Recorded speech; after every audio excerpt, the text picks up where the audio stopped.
Hi guys, good morning সবাইকে। তো আমরা আছি আজকে ইতালির আমাদের ইউনিভার্সিটির এরিয়ার ক্যাসিনো স্টেশনে। তো এখানে আমরা মূলত বাসের জন্য ওয়েট করতেছি।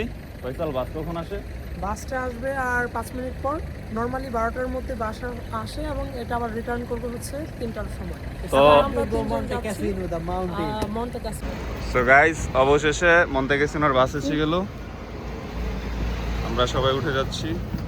ফাইনালি আমরা টিকিট কিনে বাসে উঠে গেলাম 1 ইউরো করে। এখন আমরা মন্তে ক্যাসিনো উপরে যাচ্ছি।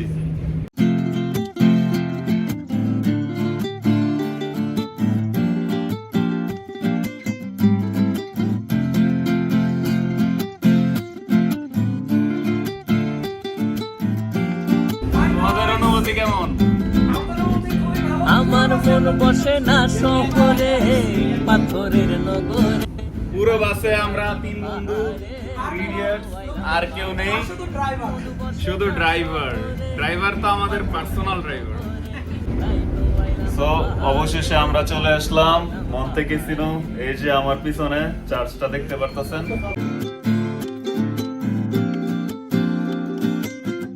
আমরা এখন এই মন্তে ক্যাসিনোর মাউন্টেনের একদম টপ যে জায়গাটা আছে এখানে চলে আসছি।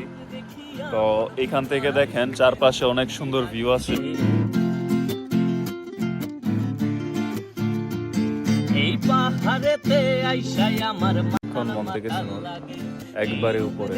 এই যে আমার পিছনে দেখতে পারতেছেন আপনারা, পিছনে আর কোনো মাটি দেখা যায় না, শুধু আকাশ আর আকাশ। তো এই মন্তে ক্যাসিনোটা মূলত একটা দুর্গের মতো। এখানে একটা চার্চও আছে।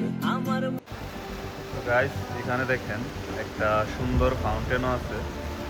তো পাহাড়ের এত উপরে ওরা কিভাবে ফাউন্টেন বানাইছে আমার জানা নাই। তো এই জিনিসটা আসলেই সুন্দর। গাইস, এখানের আর্টগুলো দেখেন, জাস্ট কি সুন্দর করে আর্ট করা, একেবারে শান্ত নীরব। আর দেখেন, মনে হয় যে স্বর্ণ দিয়ে মোড়া গেছে।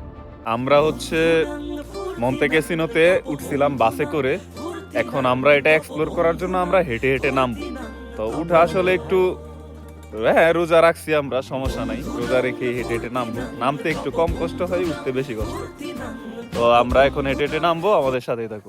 উড়ি একসাথে নীলে নীলে, উড়ি একসাথে নীলে ঝিলে। চল বন্ধু চল, চল বন্ধু চল, চল বন্ধু। রোজা রেখে হাইকিং করতেছি, একটা ভালো এক্সপিরিয়েন্স হইতাছে। তো এই হাইকিং করলে যেটা হয়, দেখেন এই আমার পিছনের এই পুরো সিটিটা আসলে দেখা যায়। আর এই যে আমার চারপাশে দেখেন কত জঙ্গল। এখানে এই জঙ্গলগুলা কাছ থেকে দেখলে ভালো লাগে। আর এখানে অক্সিজেন লেভেল অনেক হাই, মানে শ্বাসকষ্ট হইতাছে না, কোনো কিছু হইতাছে না। আমরা কিন্তু পাহাড়ের একবারে অনেক উঁচাই আছি।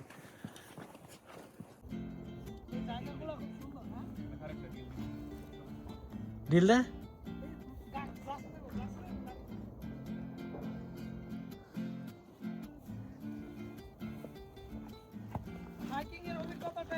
গাইস, এই ভিউ দেখার পর আমার মন চায় একটা দৌড় দিই, কিন্তু পরে যাবে রুড়ি পাথর আছে, রুড়ি পাথর স্টপ দেয়। আমরা হচ্ছে হাইকিং করে নিচে নামতাছিলাম পাহাড়ি রাস্তা দিয়ে। তো যেটা হয়েছে আসলে এটা খুবই আশ্চর্যজনক। এই পাহাড়ি রাস্তার ভিতরে আমরা হচ্ছে শূকর দেখতে পাইছি নড়াচড়া করতে। তো জীবনের ঝুঁকি নিয়ে আসলে আমরা যাচ্ছি। তো এইগুলো কিন্তু বন্য প্রাণী, যে কোনো সময় হামলা করতে পারে। তো এই যে আমরা ওদেরকে ঢিল দেওয়ার জন্য এইগুলা নিয়ে রাখছি। ওই মন্তে ক্যাসিনো থেকে প্রায় আমরা 70% রাস্তা আমরা শেষ করে ফেলছি নেমে। অবশেষে আমরা শেষ করলাম আমাদের হাইকিং। আমরা এখন সমতলে নেমে গেছি। দেখে এটা খুবই বাজে এক্সপিরিয়েন্স ছিল, কিন্তু ভালো লাগছে আর কি। এরকম মাঝে মাঝে এক্সপ্লোর করা দরকার। আমাদের নতুন নতুন ব্লগ ভিডিও পেতে আমাদেরকে ফলো করুন, লাইক করুন, সাবস্ক্রাইব করুন।